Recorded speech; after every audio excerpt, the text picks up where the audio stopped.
झारखंड में एक कंपनी है, जीडीएक्स नाम की कंपनी है। यह कंपनी शराब के दुकानों में मैन पावर सप्लाई किया करती थी। पहले गढ़वा में सप्लाई किया, गढ़वा, पलामू, लातेहार में सप्लाई किया, जहां पे वित्तीय अनियमितताओं के गंभीर आरोप लगे। लेकिन रामगढ़ और बोकारो जिला में भी काम किया है जीडीएक्स के कर्मियों ने। 3 साल तक बेवरेज कॉरपोरेशन में काम करने पर प्रतिबंध लगा है। उत्पाद आयुक्त फैज मुमताज ने कहा, सिक्योरिटी एजेंसी के खिलाफ नहीं है कोई शिकायत, लेकिन जीडीएक्स है ब्लैकलिस्टेड। विधिक कारणों का दिया हवाला, man power company blacklisted, security agency में एक्टिव है।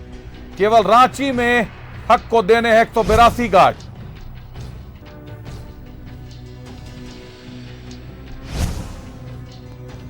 रांची और जमशेदपुर के शराब दुकानों में चोरी के मामलों में तेजी से वृद्धि हो रही है। काम और भी मैन पावर सप्लाई का, पहले शराब दुकानों के कर्मी और अब सुरक्षा एजेंसियों के। सरकार को एक बार फिर राजस्व की भारी क्षति पहुंचाने की आशंका।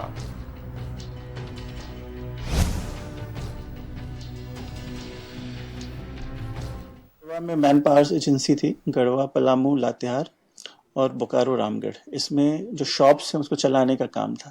तो गढ़वा में कुछ अनियमितता की शिकायत आई थी, जिसका हम लोगों ने जांच कराया और जांच कराने में यह अनियमितता साबित हुई थी।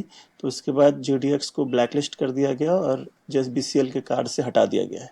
भविष्य में भी 3 साल तक वो बेवरेज कॉरपोरेशन के यहाँ मैन पावर एजेंसी की तरह काम नहीं कर सकेंगे। उन्होंने उससे रिकवरी कर ली गई, जितना प्राइमा फेसी गलती पाया गया था उतना उन्होंने डिपॉजिट कर दिया गया है।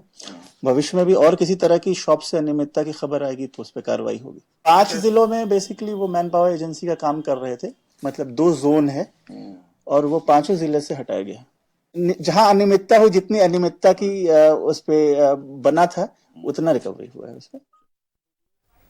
तो उत्पाद आयुक्त फैज मुमताज साहब कह रहे हैं कि जीडीएक्स ब्लैकलिस्टेड कंपनी है, लेकिन विधिक विशेषज्ञ बता रहे हैं कि जीडीएक्स को मैन पावर सप्लाई मतलब शराब के दुकान में जो लोग काम करते हैं उसकी एक एजेंसी होती है जो सरकार को मैन पावर सप्लाई करती है, उसके बदले में वेतन लेती है और वो कर्मी आपको दुकानों में शराब बेचते हैं। जो शराब दर्शक जिनके भी पास पहुंचती है, जिन लोगों के पास भी लेती है, ग्राहकों के पास पहुंचती है, उसमें एमआरपी में लगातार ज्यादा पैसा लेकर मांगे जाने की शिकायतें मिल रही हैं। ये विभाग के आयुक्त ने भी कहा कि शिकायतें मिल रही हैं और जनता से आग्रह किया कि किसी भी तरीके से ज्यादा पैसा ना दें अगर कोई भी ज्यादा पैसा मांगता है तो। लेकिन गंभीर मसला यह है कि जीडीएक्स पर सिक्योरिटी एजेंसी का भी भार सौंप दिया गया है। रांची और जमशेदपुर में जीडीएक्स कंपनी ही सिक्योरिटी एजेंसी चला रही है। जीडीएक्स के गार्ड रहते हैं। केवल रांची की अगर जानकारी जहां तक मिल रही है, 182 गार्ड देने हैं जीडीएक्स कंपनी को, जो रात 10 बजे से सुबह 6 बजे तक शराब दुकानों की रखवाली करेंगे। लेकिन गंभीर मामला यह है कि रांची और जमशेदपुर में लगातार शराब दुकानों में चोरी का मामला बढ़ता जा रहा है, चाहे कैश की चोरी हो या शराब की बोतलों की चोरी हो। और यह मानकर चलिए कि शराब की बोतलों की अगर चोरी होती है या नकली शराब मिलाई जाती है तो इसका सीधा नुकसान राज्य सरकार को उठाना पड़ता है, राजस्व की क्षति होती है। बावजूद इसके उत्पाद विभाग क्यों मौन है, संरक्षण किसका है, यह तो जांच का विषय है, जांच होना चाहिए। लेकिन जीडीएक्स हर जांच से बाहर रहती है। कब तक यह कंपनी जांच से बाहर रहेगी यह भी देखने लायक होगा। बस पैसा फाइन होता है, पैसा लिया जाता है और फिर से सारी चीजों को दुरुस्त कर एक लाइन पर खड़ा कर दिया जाता है। बने रहिए न्यूज़ 11 भारत के साथ। मेरे साथ फिलहाल इतना ही। नमस्कार।